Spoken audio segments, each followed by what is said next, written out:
तो हेलो, कैसे हो आप लोग।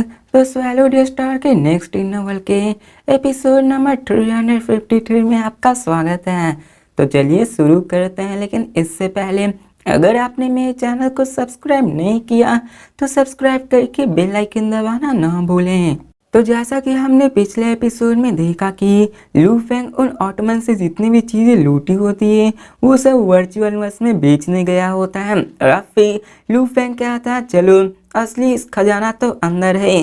तो ये सुनकर नौसिवू शौक हो जाता है और यहाँ पे प्राइम सिटी लीडर के डिस्पल के बारे में क्यूरियस था, जिसके बाद वो उसी ब्रोकन पिरामिड के अंदर जाता है लू फेंग के साथ, जिसे देखकर नौसिवू कहता है कि ये तो एक ऑटोमन शिप है। ऐसा लगता है कि जिस वॉरियर से तुमने लिया है उसका काफी अच्छा खासा बैकग्राउंड है। यहाँ पे वो डेकोर करता उन सबको जज कर रहा होता है। यहाँ पे वो पहले ही जी ग्रेड पपेट को देख लिया होता है और वो कहता है कि जी ग्रेड पपेट इसकी मेटल की alone worth 20 million mixed elements के बराबर होती है। यहाँ पर तो 1.52 मिलियन पपेट्स हैं जो कि लू फेंग ने कलेक्ट किए होते हैं, जिनमें से 5,30,000 अनडैमेज थे। यहाँ पे 1 मिलियन फाइन थे और यहाँ पे सभी अलग अलग जगह रखे थे, परफेक्ट और डैमेज अलग। अब यहाँ पे लू फेंग कहता है कि यहाँ का मोस्ट वैल्यूबल एपरेटस जो मैंने रिक्वायर किया है, यहाँ पे एक ट्रैप है जो कि एम्पर तक को ट्रैप करने में सक्षम है। ये सारी चीजें देखकर वो नाउसी शौक हो जाता है, क्योंकि यहाँ पे देखा जाए तो एम्पर के पास ही यूजुअली इतनी वेल्थ हुआ करती है जो कि 10 मिलियन मिक्स्ड एलिमेंट्स होती हैं, और यहाँ पे वो भी हार्डली 10 मिलियन ऑफ बिलियंस के जितना डील किया करते हैं। अब फिर हमें दिखाया जाता है उस बंदे को जो कहता है कि ये ऑटोमन पपेट्स थोड़े से डैमेज है, इनकी एनर्जी कौड़ी सेटल हुई है, लेकिन देखा जाए तो बाकी सारे इंपॉर्टेंट पार्ट्स फाइन है, इसके लिए तो इसी रिपेयर लगेगी। यहाँ पे टोटल 1.5 मिलियन पपेट्स है और ये सभी F9 आइटम्स के बने हुए हैं। ये सभी कुछ 100 मिक्स एलिमेंट्स के वर्थ रखते हैं। इन सबको बनाने के लिए देखा जाए तो हर रोग को 1000 मिक्स एलिमेंट्स लगने वाले हैं, इसलिए मैं आपको यहाँ पे 1.5 बिलियन मिक्स एलिमेंट्स देने को तैयार हूँ। ऑफ कोर्स फिर वो आगे कहता है कि मोस्ट वैल्यूबल आइटम तो एपरेटस है जो कि बहुत अच्छी है, इसके कई सारे यूजेस भी है और ये यहाँ के ऑटोमन रेस के टॉप क्लास में भी आता है। यहाँ तक कि नाइट लेवल को भी इसमें बनाने के लिए अपनी थोड़ी सी एनर्जी वेस्ट करनी पड़ती है। एक ऑटोमन नाइट के पास ऐसा होना मतलब कि वो सच में अमीर है। और मैं इस एपरेटस को आपको 3 बिलियन मिक्स एलिमेंट्स देने को तैयार हूँ। यहाँ पे नौसिवू ने फाइनली जितना भी एस्टिमेशन होता है वो लू फेंग को बता देता है और वो इस्तेमाल करते हुए कहता है कि बाकी सभी जितने भी छोटे मोटे आइटम्स हैं यहाँ पे दाम बढ़ाकर मैं आपको टोटल 4.6 बिलियन मिक्स्ड एलिमेंट्स देने को तैयार हूँ। देखा जाए तो मैं यहाँ पे नॉर्मल एम्प्रेस के प्रति इतना भी जेनरस नहीं होता। ये सब सुनकर लू फेंग सरप्राइज हो जाता और कहता 4.6 बिलियन मिक्स्ड एलिमेंट्स, लेकिन लू फेंग कहता है थैंक्स, मैं इसके बारे में बाद में सोचूंगा। तो नौ से इस्तेमाल करता और कहता है कि कोई जल्दबाजी नहीं है, अगर यहाँ पे आप बेचना चाहेंगे तो आप किसी भी समय मुझे खोज सकते हैं। योर मेजेस्टी, इस बार जो आपका रिवॉर्ड है वो बहुत बड़ा है, स्पेशली एपरेटस, यहाँ तक कि नाइट ही इसको बना सकते हैं जो कि आपके लिए बहुत ही वर्थ इट रखता है। तो लू फेंग इस्तेमाल करता है, जिसके बाद नौसिवू वहां से चला जाता है। लू फेंग इस्तेमाल करता है और कहता है कि वर्चुअल वर्स कंपनी इन सारी चीज़ों की मुझे 4.6 बिलियन देने को तैयार है। ये जरूर यहाँ पे थोड़ा वर्थ रखता है, लेकिन देखा जाए तो वो ऑटोमन बंदे के पास जरूर बहुत बड़ा बैकग्राउंड होगा। तो यहाँ पे बवाता भी इस्तेमाल करते हुए कहते इतना भी बुरा नहीं है। यहाँ पे एक पावरफुल आर्मी से फाइटर करने में यहाँ पे तुम्हें पावरफुल रिवॉर्ड्स भी मिलने वाले हैं और यहाँ पे जितना बड़ा बैकग्राउंड होगा तो मैं वैल्यूबल ट्रेजर्स भी उतने ही ज़्यादा मिलेंगे। तो लू फेंग स्माइल करता है और कहता है कि हाँ ये तो फॉर्चून है, चलो देखते हैं कि आखिरकार मुझे और भी इसके ज़्यादा हाइयर प्राइस मिल पाते हैं या फिर नहीं। और अब फिर देखा जाए तो लू फेंग इन सबको हाईएस्ट प्राइस पे भेजने वाला था।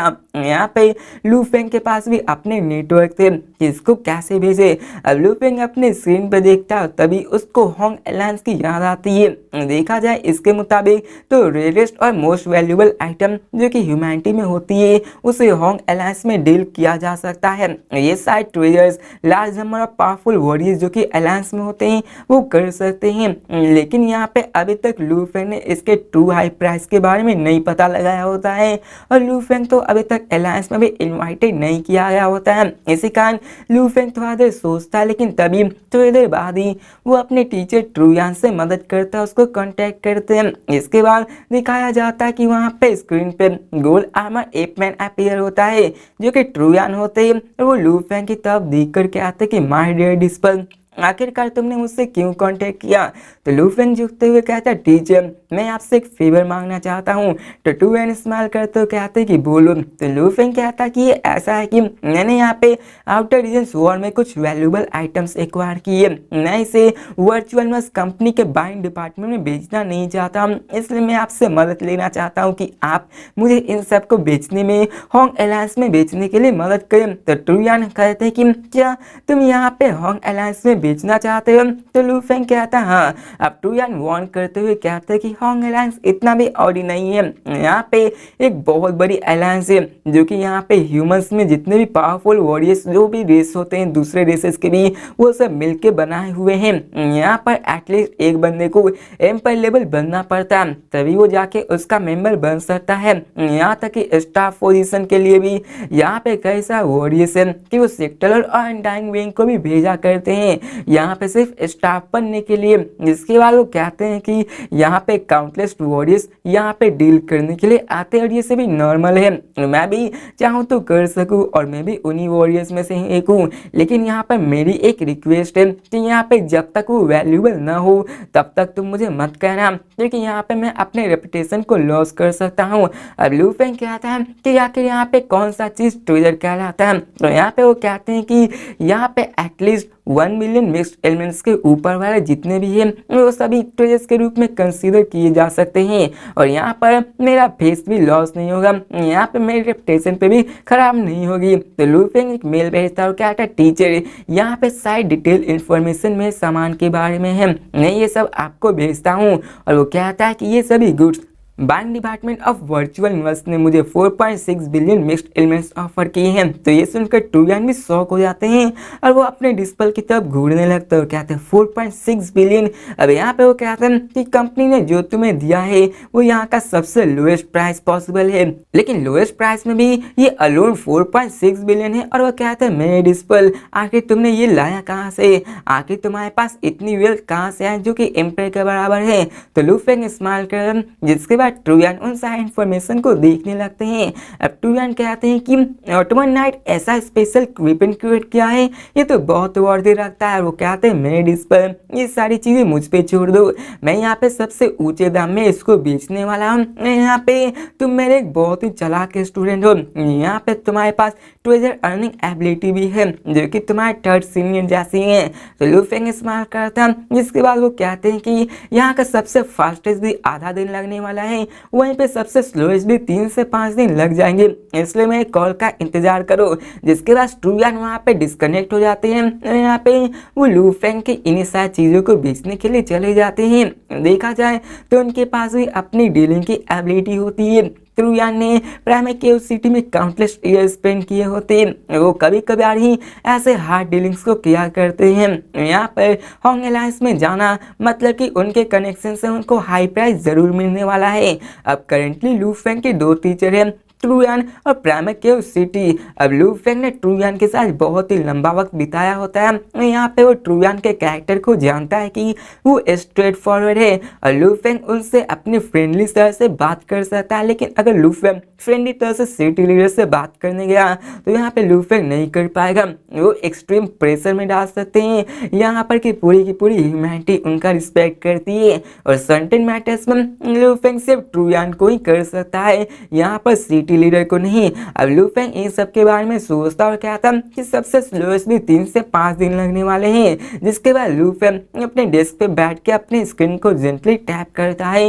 और वो कहता चलो मुझे अपने इन सारे स्कैनर्स को भी स्टडी करना चाहिए। और तभी वहाँ पे सभी की डिटेल इंफॉर्मेशन और नंबर अपीयर हो जाते हैं, जिनमें कि पहला FSREOT 01 और सबके अपने कोड। और हमें बताया जाता है कि कुछ के स्कैनिंग एरिया 1 मिलियन किलोमीटर होते हैं, जिसके लिए लू फेंग लूफेंग को 5 मिलियन पॉइंट्स चाहिए। अब डिस्काउंट में लोएस्ट भी 5%, हाईएस्ट भी 10% और लूफेंग को 6% मिलने वाला था। यहाँ पे जितने भी चीज थे, जितने भी स्कैनर, उन सब में लूफेंग को सबसे ज्यादा 6% का डिस्काउंट मिलने वाला था। यहाँ पे लूफेंग को मिलियंस में पॉइंट्स देने पड़ते हैं। यहाँ पे ऐसे नहीं करके कोई बिलियंस किलोमीटर के एरिया का होता है, वहीं पे कोई 300 और यहाँ पे सभी अलग अलग होते हैं। अब यहाँ पे हो गई बड़ी और छोटी की भी होती है, उसमें भी 100 किलोमीटर डायमीटर का होता है, जिनमें कि लोएस्ट भी 5% डिस्काउंट, हाईएस्ट भी 10%, लेकिन लूफेंग को 6% मिलता है। यहाँ पे कुछ तो बिलियन होते हैं जो कि बिलियंस किलोमीटर तक को स्कैन कर सकते हैं, वो बड़े रेंज के लिए होते हैं। वहीं पे छोटे स्कैनर यहाँ पे 20 किलोमीटर तक के भी पाए जाते हैं। और बताया जाता है कि स्कैनर 2 काइंड्स के होते हैं, जो कि लार्ज एरिया, जो कि मेनली 100 से million kilometre, 300 million kilometre, 1 billion kilometre के डायमीटर में होते हैं। यहाँ पे ज्यादा बिलियन किलोमीटर टाइप्स के होते हैं। वहीं पे दूसरा स्मॉल टाइप जो कि 10, 20, 100 किलोमीटर के होते हैं और हाईएस्ट वन में 20 और 100 किलोमीटर को कंसीडर किया जाता है। जो कि लार्ज में देखा जाए तो लार्ज स्कैनर होता है कि दूर से कोई शिप आ रहा है तो उसको स्कैन किया जाए। वहीं पे छोटा जो होता है वो नॉर्मली यूनिवर्स सीक्रेट रीजन्स में काम आता है, जो कि छोटे से छोटे एरिया में बहुत अच्छे से स्कैन कर सकता है। जितना छोटा एरिया होगा उतना हायर लेवल की स्कैनिंग कर सकता है वहाँ के हर एक चीज के बारे में। मतलब कि अगर उसी स्कैनर को अर्थ पे ले आएगा तो वहाँ पे जमीन में कितना गोल्ड, कितना एयर है, कितना वाटर है, ये सारी चीजें कंपोजिशन बता दी जाएगी। लूफेंग यहाँ पे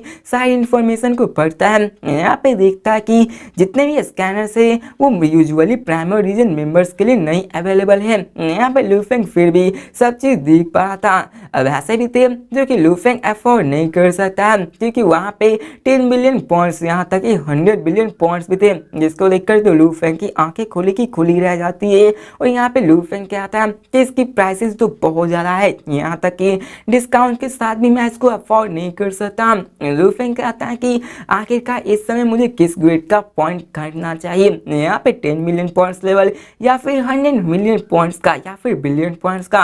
अब लूफेंग इन सब के बारे में सोच रहा था, लेकिन लूफेंग को इन सब के बारे में कोई भी एक्सपीरियंस नहीं था। लूफेंग इन सब के बारे में सोच रहा था। लूफेंग तो अभी 1000 साल ही यहाँ सफर किया होता है, लेकिन अभी उसे नहीं पता होता है कि आखिर उसे लेना क्या है। अब लूफेंग कहता है मैं बहुत ज्यादा स्टूपिड है, यहाँ पे कोई भी ऐसी स्कैनर की जरूरत नहीं है जो कि 1 बिलियन किलोमीटर डायमीटर स्कैनर लेने की। यहाँ पे मुझे बस 300 मिलियन किलोमीटर एरिया का लेना चाहिए। मैं यहाँ पे एक और स्पेशलाइज स्मॉल एरिया स्कैनर को भी लेना चाहिए, जो कि मुझे क्लोजर में बहुत ही अच्छे से सर्व कर सके। लूफेंग इन सबको यूज करने वाला था।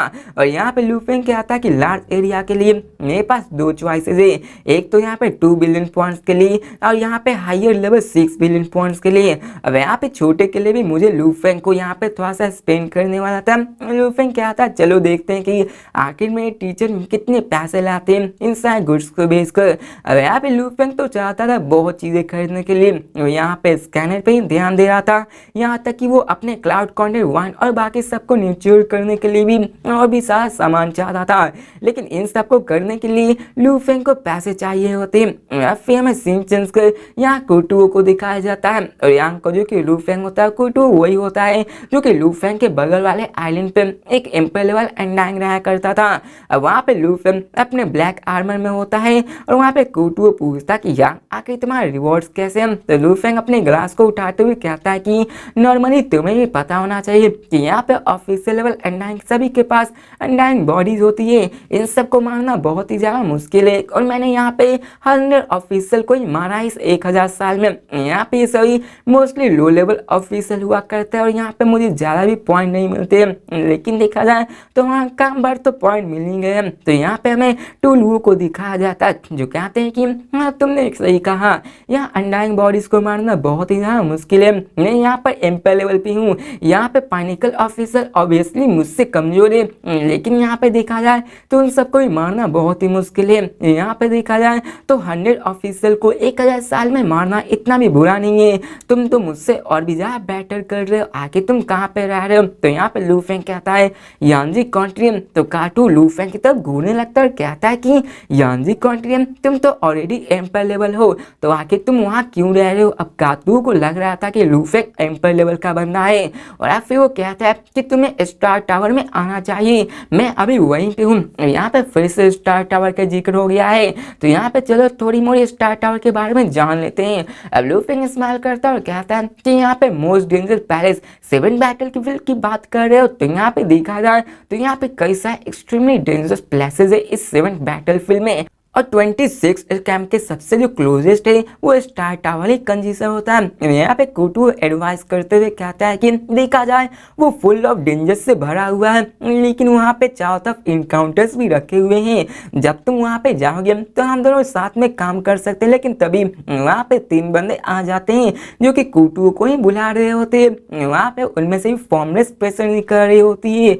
अब देखा जाए तो ये रेस्टोरेंट बड़ा होता है, लेकिन यहाँ पे नॉर्मल अंडाएं ऑफिस अंडाएं रहा करते हैं, और कुछ तो एम्प्रेस भी होते हैं। इसके बाद हमें काटू को दिखाया जाता है जो कि लू फेंग से कहता है कि ये तीनों मेरे स्टार टावर के कॉमरेड्स हैं, और यहाँ पे हमें तीनों मिलके यहाँ पे एक्सप्लोर किया करते, चलो मैं इनसे इंट्रोड्यूस करवाता हूँ। तो लू फेंग हामी भरता, जिसके बाद वो उन सभी को यहाँ पे इंट्रोड्यूस कराता है। तो अब फिर हमें सीन चेंज कर लू फेंग को दिखाया जाता जो कि अपने 26 कैंप में टीचर का इंतजार कर रहा था उनके जवाब का।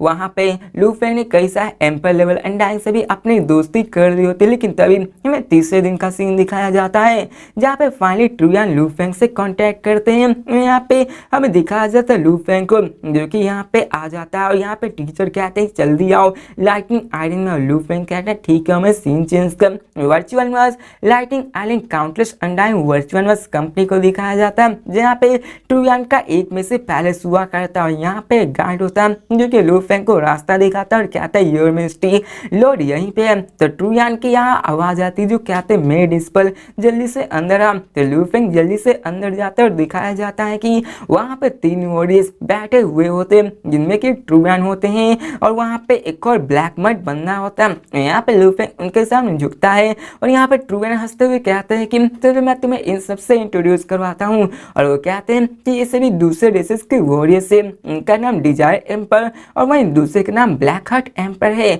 और अब फिर दिखाया जाता है कि यहाँ पे एक फेदर वॉरियर होता है, वहीं पे ब्लैक मड लाइक वॉरियर होते हैं, और दिखाया जाता है कि वहाँ पे डिजायर एम्पर स्माइल करते हुए कहते हैं कि ट्रुयान तो ये तुम्हारा डिस्पल है जो कि प्राइमरी के सिटी लीडर का भी डिस्पल है, और वो कहते हैं ट्रुयान यहाँ पर तुम्हें इंट्रोड्यूस कराने की कोई जरूरत नहीं है, यहाँ पे इसकी रेपुटेशन बहुत ही फैल चुकी है। यहाँ पे ब्लैक मड वॉरियर भी कहते हैं हाँ। अब ट्रुयान लू फेंग को कहते हैं कि मेरे डिस्पल बैठ जाओ, लू फेंग भी वहाँ बैठ जाता है, और आप फिर ट्रुयान एक्सप्लेन करते हुए कहते हैं कि मैंने ऑलरेडी हर एक चीज अरेंज कर लिया है। जो ग्रेट पपेट है जो कि उन्होंने 1.5 ट्रिलियन पपेट्स थे, वहाँ पे एम्पर के डिजायर्स भी थे, और एपरेटिस जो कि तुम्हारे ब्लैक हार्ट एम्पर ने किए थे उसको प्राइस सेट कर लिया, और डिजायर एम्पर तुम्हें इसके बदल 1.8 बिलियन मिक्स्ड एलिमेंट्स देने को तैयार है। वहीं पर ब्लैक हार्ट एम्पर तुम्हें 4.3 बिलियन देने को तैयार है। तो लू फेंग भी हामी भरता है। अब ऑटमन पपेट्स यहाँ पे ऐसे पावरफुल वॉरियर्स के लिए इजीली एक्सेसिबल है।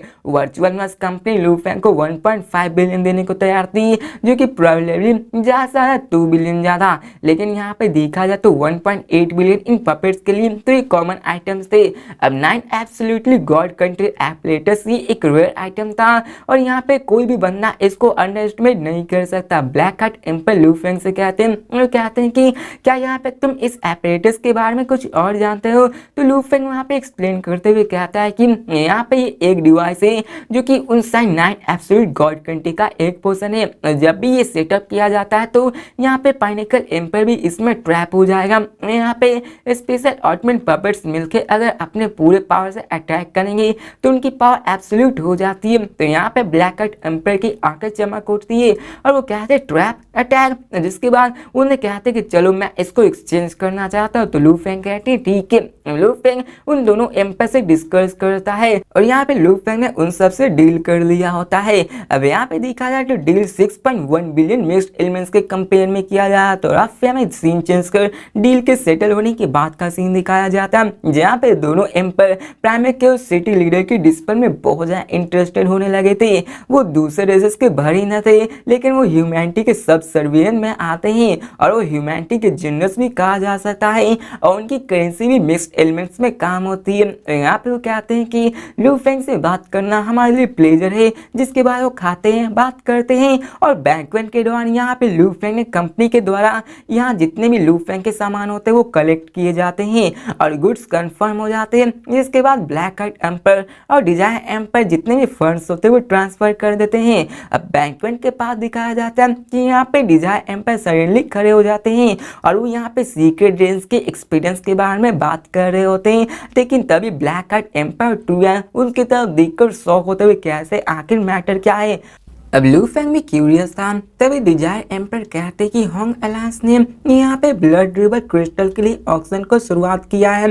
यहाँ पे उनकी आंखों में साफ दिखाई दे रहा था कि इनकी आंखों में एक्साइटमेंट है। ब्लड रिवर क्रिस्टल कुछ और नहीं वही है अपने मिशन में एक्वायर किया था। अब यहाँ पे दोनों एम्पर भी शॉक हो जाते कि क्या ब्लड रिवर क्रिस्टल ऑक्शन। यहाँ पे डिजायर आइटम उनकी आंखों में बहुत ज्यादा खुशी झलक रही थी। वो कहते हैं कि हम लोग बाद में देखेंगे जब ये सब हो जाएगा। यहाँ पे वो कहते ट्रुयान तुम ऑलरेडी पाइनेकल एम्पर पे हो और ऑलमोस्ट नाइट बनने वाले हो, यहाँ पे हम लोगों से फाइट मत करना क्रिस्टल के लिए। तो ट्रुयान कहते हैं कि ब्लड रिवर क्रिस्टल यहाँ पे नाइट के लिए भी इफेक्टिव है, आखिरकार मैं इसके लिए फाइट नहीं करूंगा। जिसके बाद डिजायर एम्पर कहते हैं कि छोड़ो इन सारी बातों को हम लोग बाद में बात करेंगे, चलो इस ऑक्शन में पार्टिसिपेट करते हैं। तो ट्रुयान कहते हैं कि तुम दोनों आगे जाओ। जिसके बाद दोनों एम्पर लू फेंग को कहते हैं कि हम लोग जा रहे हैं। जिसके बाद वो वॉल से गायब हो जाते हैं और वहाँ पे ट्रुना और लू फेंग ही बचते हैं। अब लू फेंग उनसे पूछता है टीचर आखिर यहाँ ब्लड रिवर क्रिस्टल का ऑक्शन लेने से क्या है। मुझे याद है कि यहाँ पे ये सारे बैंड आइटम से और ये सारे बैंड आइटम्स का डील हो रहा है वो भी ऑक्शन में। और यहाँ पे ट्रुयान कहते हैं कि हाँ तुमने सही कहा, ये सभी ब्लड रिवर कॉन्टिनेंट में है और वो कहते हैं तुम्हें ये चीज याद रखनी चाहिए। यहाँ पर ये सभी बैंड है, यहाँ तक कि देखा जाए तो मोस्ट वैल्यूएबल आइटम से वो सभी सेक्टर लॉट्स में बैंड से, लेकिन यहाँ पे अनडाइंग इसकी डील कर सकते हैं। अगर यहाँ पे ये अनडाइंग के लिए बैन होता तो यहाँ पे नाइट्स भी फ्रीली इन सबको एक्सचेंज कर सकते हैं। और बैन मतलब ये हुआ कि यहाँ पे अलग अलग लेवल के लिए बैन है। तो लू फेंग इन सारी बातों को समझ जाता। जिसके बाद ट्रुयान आगे कहते हैं कि होंग अलायंस यहाँ पे ह्यूमंस को लीड करते, साथ में कई सारे रेसेस को भी आगे बढ़ाते हैं और उनके पास कई सारे वैल्यूएबल आइटम्स आया करते हैं। तो लू फेंग यहाँ पे पूछता कि आखिर ये ब्लड रिवर क्रिस्टल क्या है। और यहाँ पर वो कहते हैं कि इन सबको ऑब्जर्व करना बहुत ज़्यादा हार्ड है। एक ह्यूमन अगर 10 क्रिस्टल को ऑब्जर्व कर लेगा तो वो अनबिलीवेबल माना जाएगा। तो आखिर ऑक्शन में इसका क्या बेनिफिट है। लू फेंग पूछता है कि यहाँ तक कि नाइट भी इसके लिए फाइट करना चाहते हैं, आखिर इसको ऑब्जर्व करना इतना ज़्यादा हार्ड है। तो वैल्यू किसी के साथ ये वीडियो भी खत्म होती है। तो मिलते हैं नेक्स्ट में और देखते हैं कि आखिर ये ब्लड रिवर क्रिस्टल का मिस्ट्री क्या है और आखिर लू फेंग अगर उस वक्त उसको सिर्फ 600 पॉइंट्स के लिए बेच देता तो आखिर आज लू फेंग को कितना नुकसान होने वाला है। क्योंकि यहाँ पे लू फेंग ने जैसा सोचा था कि ये ब्लड रिवर क्रिस्टल एक ट्रेजर्स के जैसा है, तो जैसा कि लू फेंग ने सोचा था कि ये ब्लड रिवर क्रिस्टल एक ट्रेजर्स के जैसा ही है, वैसे ही समझ लो। तो मिलते हैं नेक्स्ट वीडियो में, तब तक के लिए बाय।